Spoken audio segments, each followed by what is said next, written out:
Assalamualaikum warahmatullahi wabarakatuh. Perkenalkan, nama saya Hairunisa dari kelas C dengan NIM 220305501035. Pada kesempatan ini, saya akan membahas dua topik terkait gizi buruk pada balita, yaitu tentang 4 fase perawatan dan pengobatan gizi buruk pada balita dan 10 langkah tata laksana gizi buruk pada balita di layanan rawat jalan.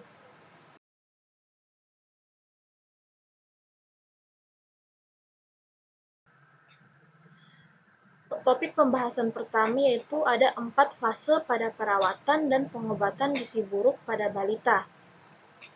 Fase yang pertama itu ada fase stabilisasi. Fase stabilisasi merupakan fase awal perawatan yang umumnya berlangsung 1-2 hari, tetapi dapat berlanjut sampai 1 minggu sesuai kondisi klinis anak. Pemantauan pada fase stabilisasi dilakukan dengan mencatat tanda-tanda vital seperti denyut nadi, frekuensi pernapasan, suhu badan. Adapun juga dicatat tanda-tanda bahaya, derajat edema, asupan formula, frekuensi defekasi, volume urin, konsistensi feses, dan berat badan. Fase yang kedua itu ada fase transisi. Fase transisi adalah masa peralihan dari fase stabilisasi ke fase rehabilitasi dengan tujuan memberi kesempatan tubuh untuk beradaptasi terhadap pemberian energi dan protein yang semakin meningkat. Pemantauan pada fase transisi ini sama seperti pada fase stabilisasi.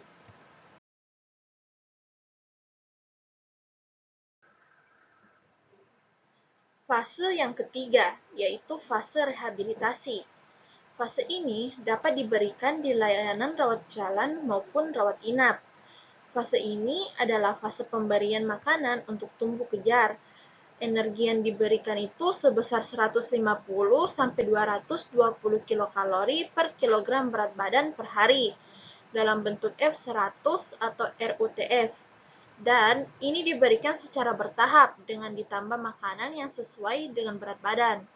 Umumnya, pemberian F100 atau RUTV berlangsung selama 2-4 minggu. Adapun pemantauan pada fase ini, yaitu dilakukannya dengan mencatat asupan formula dan kenaikan berat badan. Fase yang keempat itu ada fase tindak lanjut.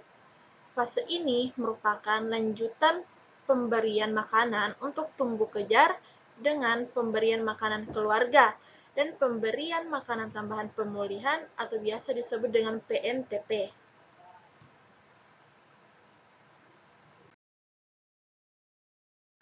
Topik pembahasan yang kedua yaitu tentang 10 langkah tata laksana gizi buruk pada balita di layanan rawat jalan. Adapun langkah yang pertama, yaitu mencegah dan mengatasi hipoglikemia. Semua balita gizi buruk berisiko mengalami hipoglikemia, di mana kadar gula darah kurang dari 3 mmol per liter atau kurang dari 54 mg per desiliter. Jika keadaan ini terjadi, maka segera tangani dengan memberikan 50 ml larutan glukosa 10% atau setara dengan 1 sendok teh menjumlah pasir dengan 50 ml air secara oral. Langkah yang kedua itu ada mencegah dan mengatasi hipotermia. Hipotermia terjadi ketika suhu aksilar kurang dari 36 derajat Celcius. Keadaan ini sering ditemukan pada balita gizi buruk dan jika ditemukan bersama hipoglikemia, itu menandakan adanya infeksi berat. Jadi, cadangan energi pada anak gizi buruk ini sangat terbatas, sehingga tidak mampu memproduksi panas untuk mempertahankan suhu tubuhnya.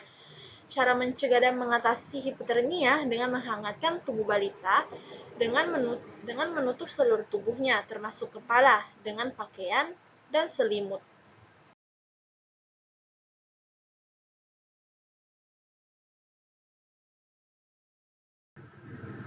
Langkah yang ketiga, mencegah dan mengatasi dehidrasi.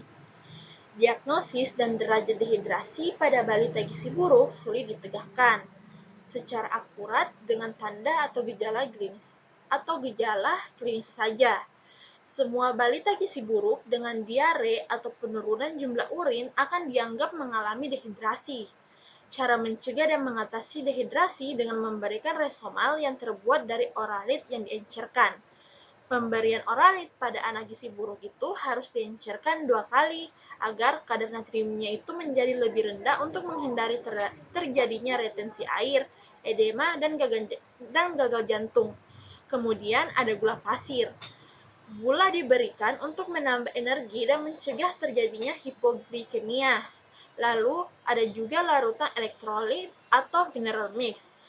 Larutan ini diberikan untuk mengatasi gangguan keseimbangan elektrolit dan mineral seperti kalium, magnesium, krom, dan zinc, dan air.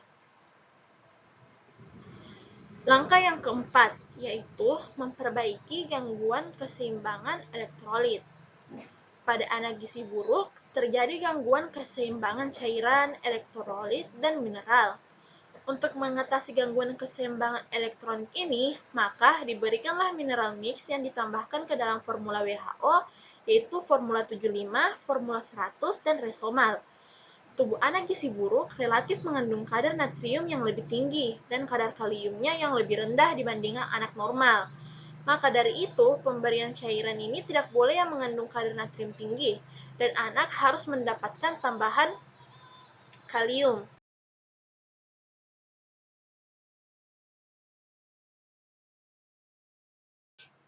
Adapun langkah yang kelima, mengobati infeksi. Balita gizi buruk seringkali menderita berbagai jenis infeksi, namun sering tidak ditemukan tanda atau gejala infeksi bakteri, seperti demam. Karena itu, semua balita gizi buruk akan dianggap menderita infeksi pada saat datang ke fasilitas kesehatan. Adapun cara menanganinya dengan memberikan antibiotik spektrum luas dan imunisasi campak bagi anak usia lebih dari 6 bulan. Langkah yang keenam, memperbaiki kekurangan zat gizi mikro. Semua anak gizi buruk mengalami defisiensi vitamin dan mineral. Meskipun sering ditemukan anemia, zat besi tidak boleh diberikan pada fase awal, yaitu pada fase stabilisasi dan transisi. Pemberian zat besi di awal dapat memperberat terjadinya infeksi. Zat besi ini baru diberikan setelah anak mempunyai nafsu makan yang baik dan mulai bertambah berat badannya.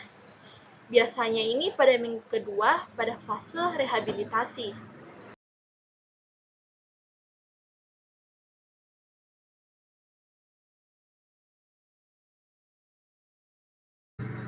Langkah yang ketujuh, memberikan makanan untuk fase stabilisasi dan transisi. Pada fase ini, fase ini diberikan untuk anak gizi buruk yang berada di layanan rawat inap. Langkah yang kedelapan, memberikan makanan untuk tumbuh kejar.